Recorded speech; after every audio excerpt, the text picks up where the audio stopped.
One of the key foundations of healthy masculinity is empathy, because healthy masculinity is essentially the opposite of selfishness. It's not men who are only concerned with themselves and therefore only decide to do things that benefit them. Like a lot of guys who will impregnate a woman and then dip out because they got what they wanted, right? And now they've left the woman to fend for herself and bring a child into the world who isn't going to have a father.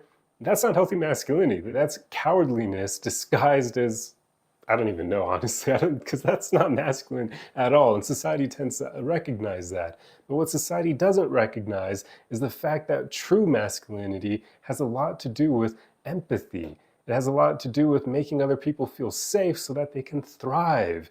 And that's rather difficult to do without having empathy, without being able to see and understand how other people feel, so that you can try your best to make them feel safe so that they can finally blossom. And I know a lot of guys who watch this and subscribe to toxic masculine mindsets are immediately going to think that what I just said sounds fruity and feminine. Well, don't have children if you think that, like seriously, because your whole role as a father is to make it so that your kids will thrive. And you can't do that if you aren't providing a safe space for them so that they can actually open up. That's what is needed to allow people to achieve their potential. They need to feel safe enough so that they don't have all these stress and anxiety bogging them down, and so that they actually feel comfortable enough to be their authentic selves.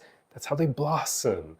So yes, one of the main roles of healthy men is to have empathy so that everyone around them can thrive by them providing that space to make others comfortable enough so they can actually grow and work on themselves. It's somewhat sad that society, mostly Western societies, are turning away from this. Like a lot of men are being conditioned now to think that empathy is a weakness, which is utterly ridiculous. And look, pay attention where this whole nonsense is coming from. It's coming from billionaires like Elon Musk. That guy does not have a healthy masculine bone within him. He's like the definition of toxic masculinity, all this performative BS, because he cares way too much what other people think about him, and he isn't just comfortable enough to be himself. He's way too insecure for that. And he's one of the main proponents spouting this lack of empathy BS. And then Trump is doing it as well, of course. And now I've heard that even like pastors in the deep South are doing this too with their religious teachings. Like, just pay attention to the kind of people who are spouting this nonsense. Are they actually anyone you wish to be like? If the answer to that is no, then don't listen to them. Realize that healthy masculinity requires empathy. There isn't really another way around it. It's basically mandatory.